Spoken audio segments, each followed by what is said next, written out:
In this exercise tutorial, I'm going to be showing you how to do a peroneal squat.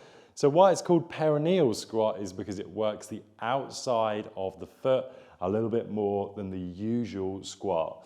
So for example, your peroneals that come down and come around the lateral malleolus are going to be worked in this exercise variation more than they would with a traditional squat. So I'm going to place one foot in front of the other.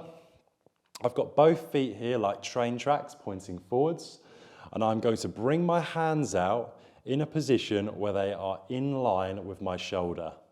From here, because I've got my right foot forwards, I'm going to come diagonally in a right position, so I'm turning to the right until I get that diagonal position. From here, I'm then going to come down and back up, down and back up. You're going to repeat that for your desired amount of sets and repetitions before doing exactly the same on the other side. So, left foot forwards now, right foot back.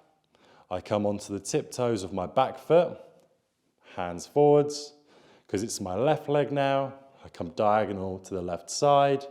I'm going to keep my knees and my feet facing forwards, and I come down through my back leg and back up, back leg and back up. That is how to do a peroneal emphasized squat.